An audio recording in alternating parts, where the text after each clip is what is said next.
नमस्ते दोस्तों, मनमोहक हिंदी कहानियाँ चैनल में आप सभी का स्वागत है। आज की हमारी कहानी है आज वैलेंटाइन डे है।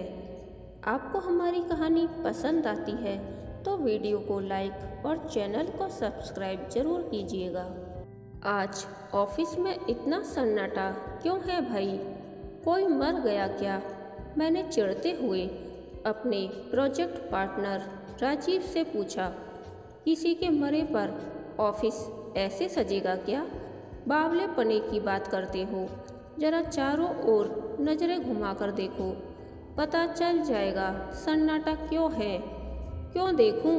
उसी सजावट की खुन्नस तो बाहर निकाली थी, अभी नहीं देखनी थी मुझे वो सब बकवास चीज़ें। यहाँ वहाँ बिखरे दिलनुमा लाल गुब्बारे, लाल रिबन की लड़ियाँ, हर केबिन के फूलदान में सजे लाल गुलाब। अरे शुक्ला जी, जानते नहीं क्या आज वैलेंटाइन डे है? मेरा चिढ़ा खामोश चेहरा देख राजीव ने ज्ञान बघारा। सुनकर मन किया 2 लाल गुब्बारे उठाऊं, उसके गालों पर पिचका कर ठास से फोड़ दूं और फिर कहूं, हमें अनाड़ी समझे हो क्या? मगर वो अपनी धुन में बोला जा रहा था। आज ऑफिस से आधे से ज़्यादा जनता गायब है। सारे बाहर जाकर अपने अपने वैलेंटाइन के साथ आंखें चार कर रहे हैं और हमारी तरह जिनका कोई नहीं, उनको बॉस जाते हुए एक्स्ट्रा काम चेप गए हैं। बॉस भी गायब है, मगर वो तो शादीशुदा है। मुझे हैरत हुई क्योंकि मेरी समझ से वैलेंटाइन डे जैसे चोंचले अविवाहितों द्वारा ही उठाए जाते थे। हाँ, तो अपनी बीवी के साथ मना रहे हैं ना? उनकी सेक्रेटरी बता रही थी। ऑफिस पहुँचे ही थे कि बीवी का धमकी भरा मैसेज आ गया, या तो आज चुपचाप मेरे साथ वैलेंटाइन मनाने बाहर चलो, वरना इस साल से करवा चौथ रखना बंद कर दूंगी। कहकर राजीव हंसने लगा, मगर मेरे मुंह से झूठे को भी हंसी नहीं फूटी। अरे, जब इन आशिकों के बंदों को ऑफिस में रुकना ही नहीं था तो यहाँ ऐसी सजावट क्यों करवा गए? हम जैसे सिंगल के जले पर नमक छिड़कने को। मेरी चिढ़ हद पार करती जा रही थी। तभी 2 जूनियर स्टाफ ऑफिस में दाखिल हुईं। वो भी लालम लाल हुई पड़ी थीं। लाल स्कर्ट टॉप, लाल लिपस्टिक, झुमके, सैंडल, जिधर देखा बस लाल ही लाल। उन्हें देख पल भर को मन किया स्पेन में बुल फाइटिंग करने वाला सांड बन जाऊं, दोनों को अपने सींगों से हवा में इधर उधर उड़ा दूं। मैंने महसूस किया कि वाकई गुस्से से मेरे नथुने सांड की तरह फूलने लगे हैं। इससे पहले कोई खून खराबा हो, मैंने झट से बोतल उठाई और गट से ढेर सारा पानी पी लिया। यार, एक बात बताओ, अगर आज ये दोनों लाल की जगह कोई और रंग पहन लेती तो क्या इनका वैलेंटाइन व्रत भंग हो जाता? सुबह से हर जगह इस लाल रंग की सुनामी आई पड़ी है। सच कहें, ये सब देख देख कर जी मिचलाने लगा है। उल्टी आने को हो रही है। कंप्यूटर ऑन करते हुए मैंने भड़ास निकालना जारी रखा।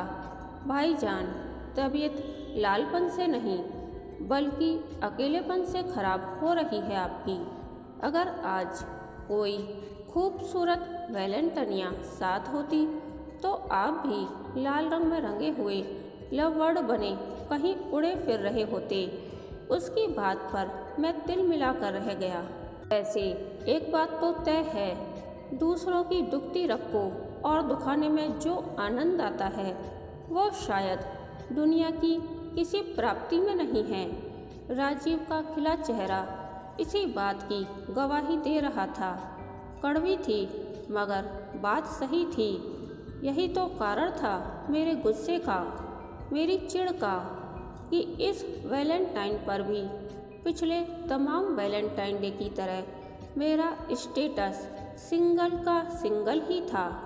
29वां लगते ही अब तो ये हालत हो गई थी कि दिल जब तब गुनगुनाता रहता, पल भर के लिए कोई हमें प्यार कर ले, झूठा ही सही। कभी कभी एक छोटी सी चाहत हमारे लिए बड़ा अभिशाप बन जाती है। मेरे साथ भी कुछ ऐसा ही हुआ।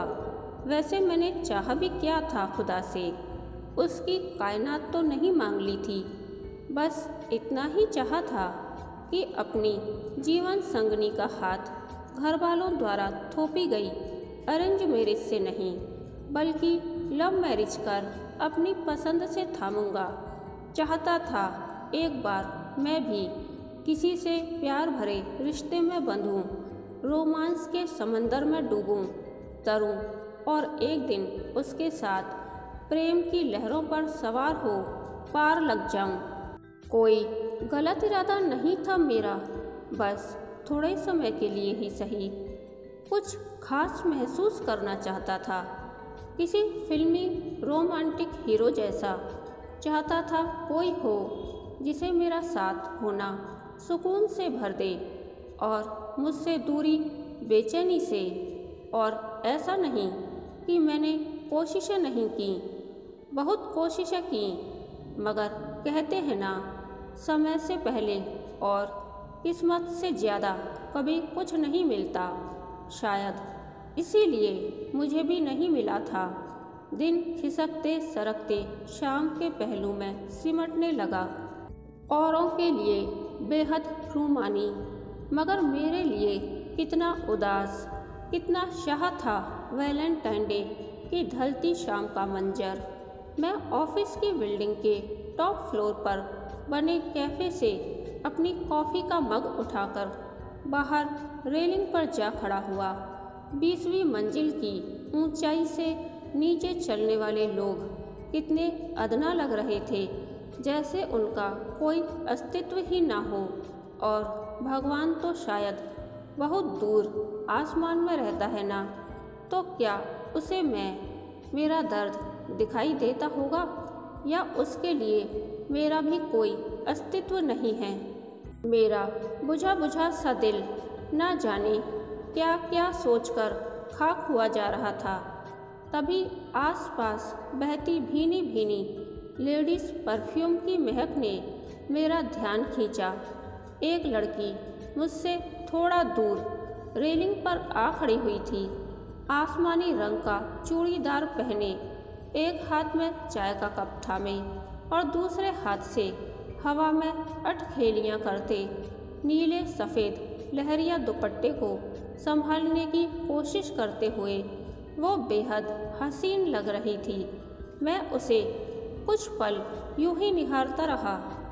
टेरेस के इस छोर पर हम दोनों के बीच चल रहा यह दृश्य अगर किसी फिल्म में होता तो बैकग्राउंड में जरूर वायलिन पर कोई मधुर धुन बज रही होती। उसका कुर्ता दुपट्टा और उसे समेटने की कवायद के बीच कनखियों से मुझे देखने की अदा स्लो मोशन में दिखाई जाती और मेरे दिल में उठ रहे नाजुक एहसास को उकेरने के लिए भी किसी न किसी विजुअल तकनीक का ज़रूर इस्तेमाल किया जाता। मगर अफसोस ये हकीकत थी। मेरी हकीकत ये थी कि मुझे उससे पहली नज़र में प्यार जैसा कुछ हो गया था। पता नहीं ये वैलेंटाइन डे का असर था या मेरे अकेलेपन के एहसास का।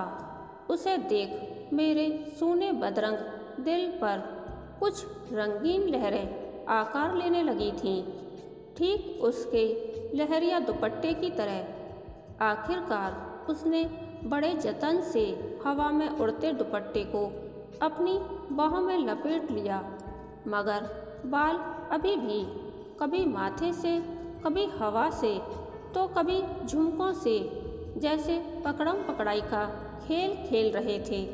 उसने आज लाल रंग नहीं पहना और यहाँ अकेली खड़ी है। बस यही काफ़ी था मेरे विश्वास को मजबूत करने के लिए कि वो भी मेरी तरह सिंगल है। मगर एक बात जो मुझे हजम नहीं हो रही थी वो ये कि वह सुकोमल कन्या मुझे देख ऐसे मुस्कुरा रही थी जैसे कोई परिचित हो, मुझे जानती हो और मुझसे बात करना चाह रही हो। उसकी ये परिचित नज़र मुझे असहज कर गई। पिछले कुछ बुरे अनुभवों के आधार पर मन कहानियाँ बनाने लगा। कहीं ये मुझ में अपना टेम्परेरी वैलेंटाइन तो नहीं ढूंढ रही है। एक शाम भर का मन बहलावा, महज टाइम पास। माना मैं 6-7 सालों से मेट्रो सिटी में था, मगर मेरी जड़ें अभी भी कसवाई ज़मीन में फैली थीं, जो रिश्तों के नाम पर ऐसे खिलवाड़ की सख्त विरोधी थीं। मैं थोड़ा अचकचा गया और उससे नज़रें फेर खड़ा हो गया। एक्सक्यूज़ मी, आप विजय शुक्ला हैं ना? प्रेमचंद शुक्ला के भतीजे। एक मीठी आवाज़ सिरहन बन मेरे शरीर में फैल गई।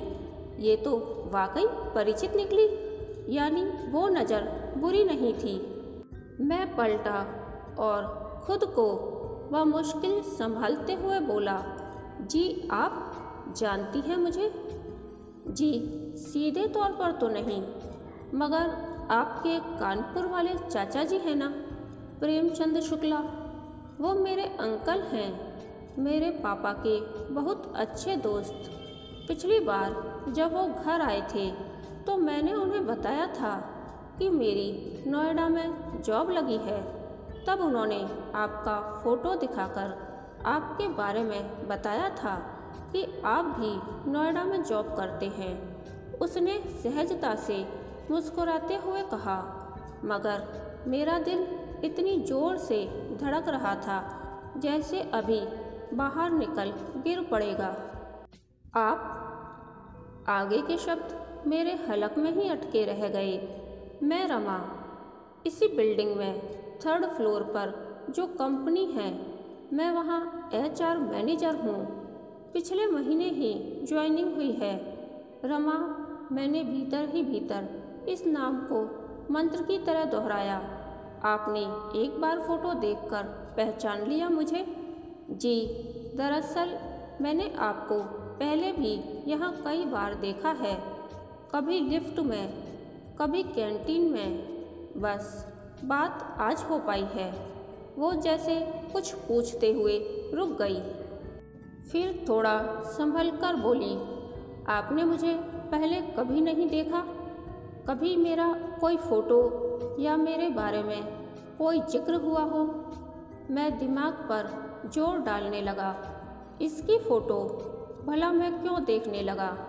चाचा जी ने भी कभी कोई जिक्र नहीं किया। चलिए छोड़िए, यूं ही पूछ लिया था। उसने कहा तो मैं अतीत को छोड़ वर्तमान में आ गया, जहां मेरे सामने एक हसीन सपना चल रहा था।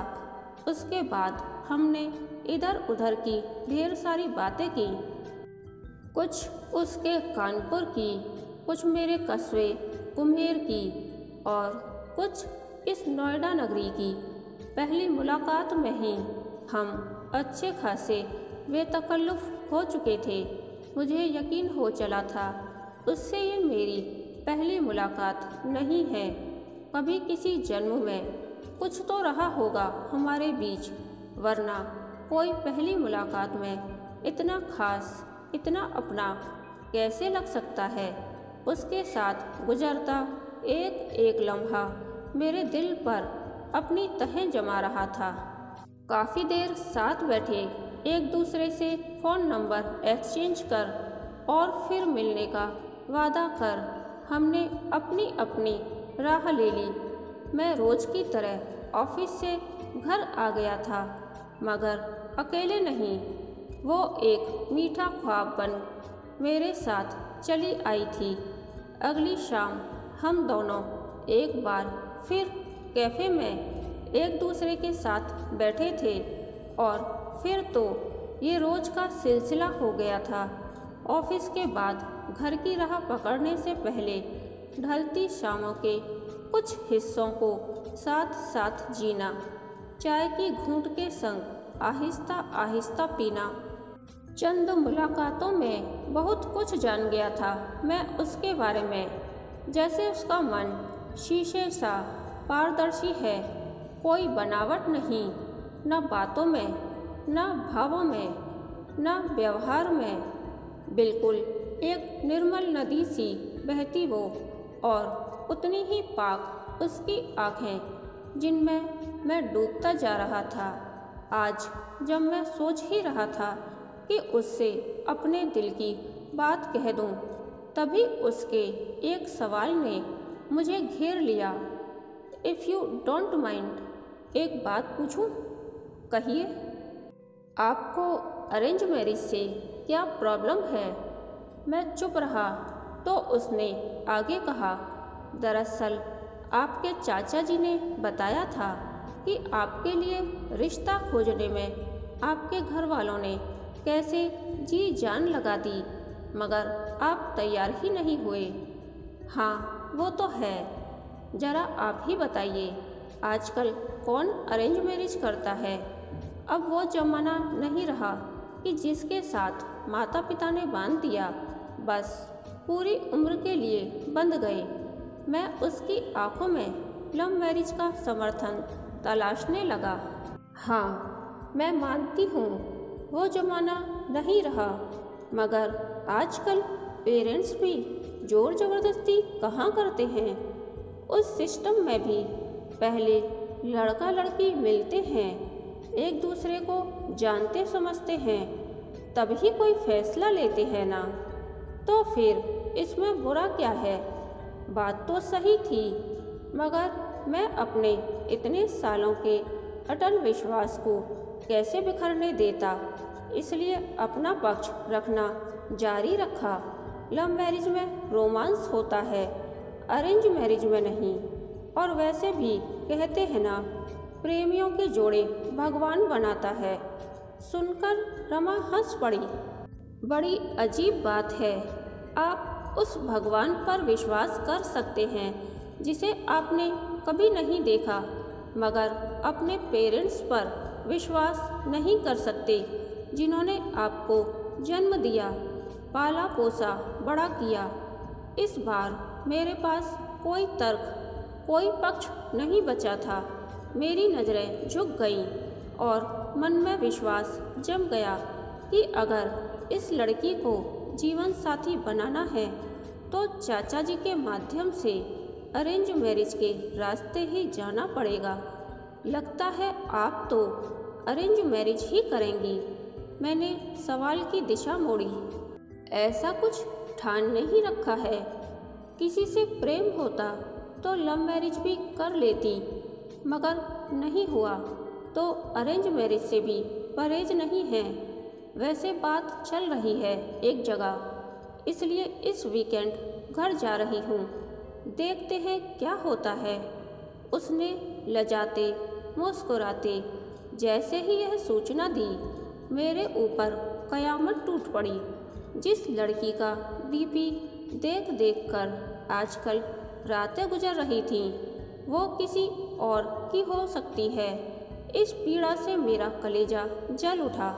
अब कुछ कहने सुनने की हिम्मत नहीं बची थी। अब बस एक ही उम्मीद बाकी थी। चाचा जी मन ही मन सोचने लगा, आज ही चाचा जी से रमा के लिए अपनी बात चलाने को कहूँगा। 4 दिन ही बचे हैं वीकेंड आने में। अगर उससे पहले कुछ हो जाए तो। मैं एक ज़रूरी काम का बोल वहाँ से उठ गया और घर आकर सबसे पहले चाचा जी को फ़ोन किया।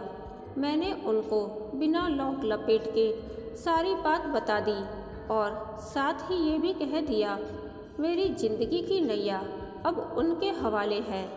इतना कहते ही उनकी तरफ से जो झाड़ पड़ी उसे क्या बताऊं।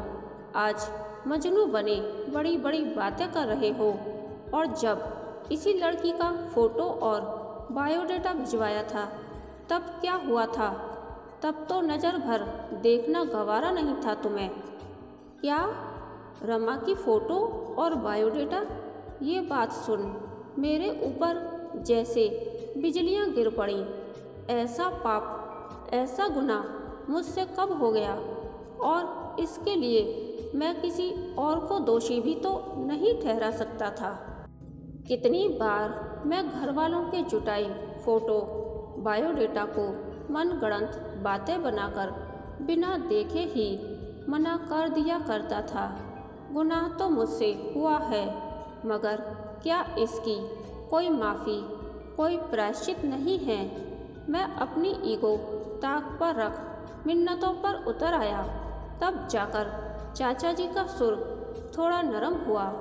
देखो बेटा, मैं उसका रिश्ता लेकर आया था और तुम्हारी ना होने पर मैंने उन्हें बहाने बनाकर मना किया।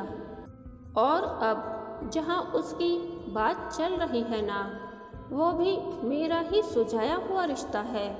बहुत भले लोग हैं, लड़का भी हीरा है। अब मैं कुछ नहीं कर सकता।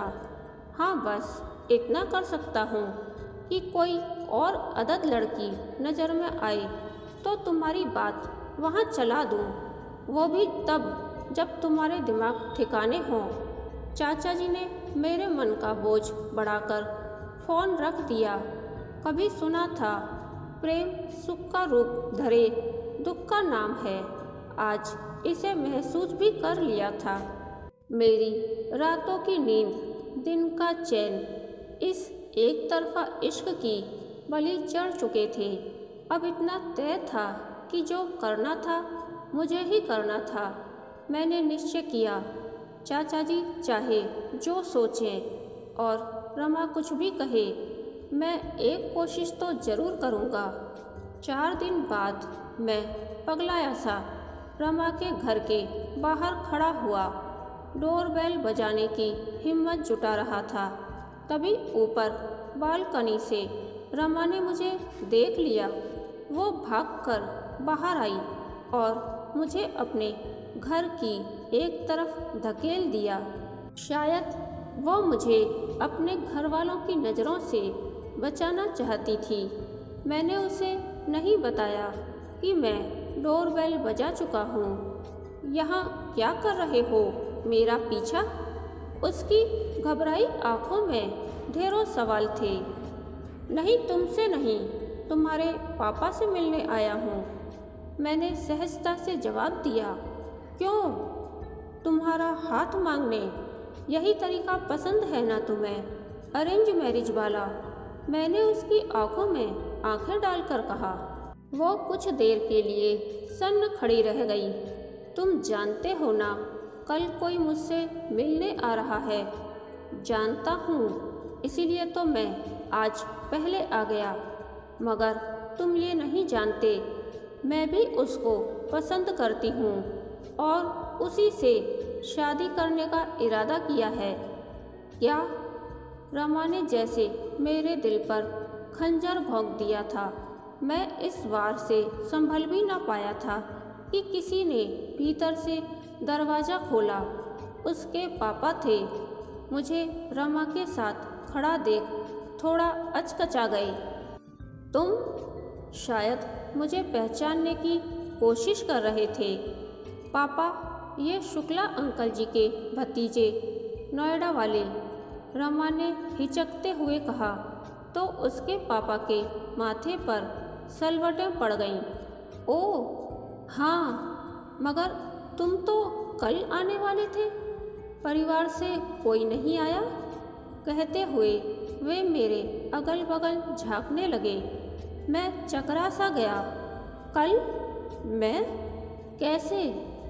क्या कल मेरा परिवार ही यहाँ आ रहा था रमा से मिलने, हमारी शादी के लिए? देखा तो रमा मुस्कुरा रही थी। बाहर क्यों खड़े हो बेटा, आओ अंदर आओ, कहकर उसके पापा अंदर चले गए। मैं रमा के कानों में फुसफुसाया, तुम्हें पता था ये सब?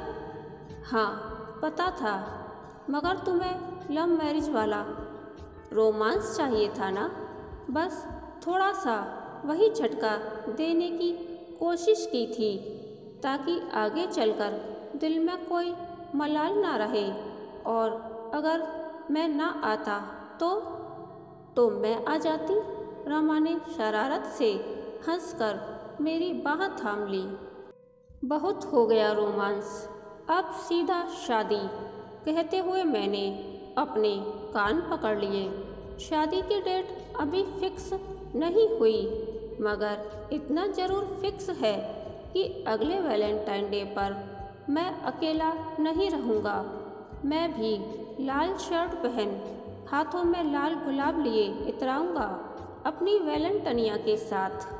कहानी के अंत तक बने रहने के लिए धन्यवाद। यह कहानी आपको कैसी लगी प्लीज़ कमेंट करके बताइए।